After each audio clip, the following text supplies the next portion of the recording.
Good evening everyone, welcome back to our channel. Today we will discuss about hydrolysis of cane sugar और sucrose.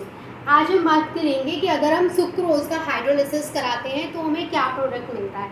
अब देखिए मैंने आपको बताया था कि सुक्रोज किसका एग्जांपल है, डाइसैकेराइड का एग्जांपल है और सुक्रोज की प्रॉपर्टीज़ को हम पढ़ रहे हैं। तो ये भी सुक्रोज की क्या है, एक केमिकल प्रॉपर्टी है जिसमें कि हम देखेंगे कि सुक्रोज अगर वाटर के साथ रिएक्ट करता है तो हमें क्या प्रोडक्ट देता है। तो this is the chemical property of sucrose, या फिर कह सकते हैं टेबल शुगर, या फिर कह सकते हैं केन शुगर। मैंने आपको ये चीज़ें प्रीवियस वीडियो में डिस्कस की थी कि सुक्रोज को ही हम केन शुगर के नाम से जानते हैं और सुक्रोज को ही हम टेबल शुगर के नाम से जानते हैं। इसको कहीं कहीं बीट रूट के नाम से भी जाना जाता है। ठीक है, अब हम आते हैं हमारी हाइड्रोलिसिस प्रॉपर्टी पर। तो ये है सुक्रोज की केमिकल प्रॉपर्टी जिसमें हम सुक्रोज का हाइड्रोलिसिस कराएंगे। तो यहाँ पे जब हम उसका हाइड्रोलिसिस कराएंगे तो देखिए क्या होगा कि सुक्रोज का सबसे पहले आपको फॉर्मूला पता होना चाहिए। तो सुक्रोज का फॉर्मूला क्या होता है, C6C12H22O11, ये होता है सुक्रोज का फॉर्मूला। ये फॉर्मूला आपको पता होना चाहिए। अब हम इसका क्या कराएंगे, हाइड्रोलिसिस कराएंगे। Hydrolysis means reaction with water.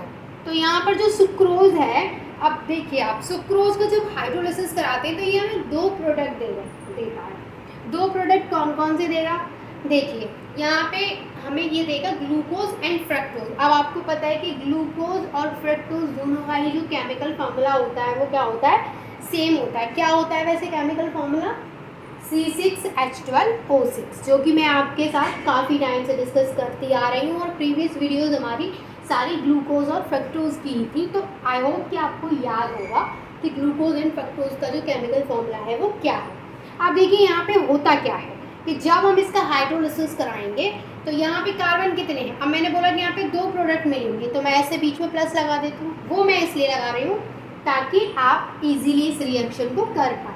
ठीक है, अब मैंने बोला कि दो प्रोडक्ट मिलेंगे तो एक हम यहाँ नोट करेंगे, एक हम यहाँ नोट करेंगे। अब देखिए कार्बन कितने हैं, यहाँ पे 12 कार्बन है तो यहाँ पे C6 और यहाँ पे भी C6, तो हो गए 12 कार्बन कंप्लीट।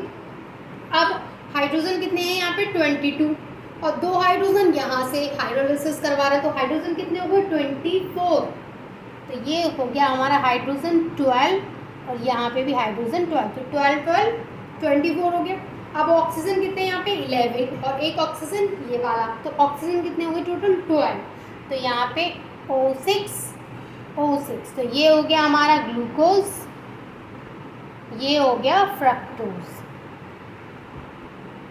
ये क्या हुआ, ये हमने जब केन शुगर या फिर बोले सुक्रोज का हाइड्रोलिसिस कराया तो वो क्या हो गया, दो प्रोडक्ट में कन्वर्ट हो गया। कौन कौन से में, ग्लूकोज में और फ्रक्टोज में। समझ में आई आपको ये वाली प्रॉपर्टी जिसमें कि हमने हाइड्रोलिसिस कराया है केन शुगर का। तो आप इसका स्क्रीनशॉट ले लीजिए। अब हम इसकी नेक्स्ट प्रॉपर्टी समझेंगे। उसमें हम क्या कराएंगे, सुक्रोज की रिएक्शन कैल्शियम हाइड्रोक्साइड के साथ कराएंगे। अब देखिए जब हम सुक्रोज की रिएक्शन कैल्शियम हाइड्रोक्साइड के साथ कराएंगे तो क्या होगा, अब ये हाइड्रोलिसिस नहीं है इसलिए मैंने पूरा इरेज कर दिया। अब हम जो हमारा सुक्रोज है उसकी रिएक्शन कराएंगे किसके साथ, रिएक्शन विद, ये भी केमिकल प्रॉपर्टी है, केमिकल प्रॉपर्टी ही है सुक्रोज की, रिएक्शन विद कैल्शियम हाइड्रोक्साइड। अब देखिए जब हम सुक्रोज की रिएक्शन कैल्शियम हाइड्रोक्साइड के साथ कराते हैं तो क्या होगा, तो सुक्रोज का फॉर्मूला लिख लेते हैं C12H22O11, ये होता है सुक्रोज का फॉर्मूला जिसको हम केन शुगर भी बोलते हैं।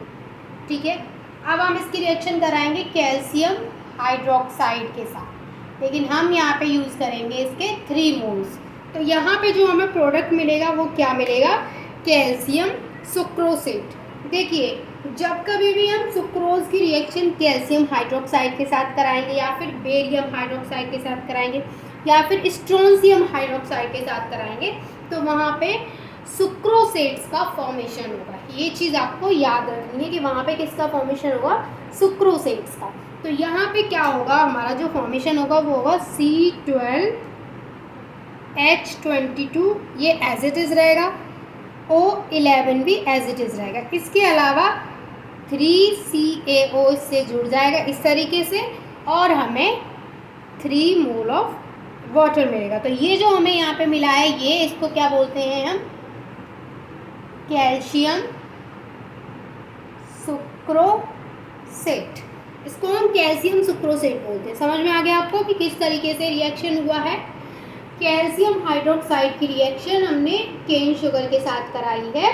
तो यहाँ पे जो ये जो है फॉर्मूला वो एज इट इज़ रहा है, 3CaO यहाँ पे आ गए हैं, और बाकी का जो H2O है, H2O का कितने मॉलिक्यूल है, 3 मॉलिक्यूल है, वो बाहर निकल गए। तो इस तरीके से हमारा कैल्शियम सुक्रोसेट का फॉर्मेशन हो जाता है। मान के चलिए अगर हम यहाँ पे कैल्शियम हाइड्रोक्साइड ने यूज़ करके बेरियम हाइड्रोक्साइड यूज़ करते हैं तो किसका फॉर्मेशन हो जाएगा, बेरियम सुक्रोसेट का। वैसे ही अगर हम स्ट्रॉन्सियम यूज़ करते हैं तो वहाँ पे फॉर्मेशन हो जाएगा स्ट्रॉन्सियम सुक्रोसेट का। तो समझ में आ गई आपको दोनों ही प्रॉपर्टीज़। हाइड्रोलिसिस कराएंगे तो ग्लूकोज एंड फ्रक्टोज मिलेगा, और यहाँ पे कैल्शियम हाइड्रोक्साइड के साथ रिएक्ट कराएंगे तो कैल्शियम सुक्रोसेट मिलेगा। यहाँ तो कोई डाउट है तो वो आप मुझसे पूछ सकते हैं। And thank you so much for watching this video.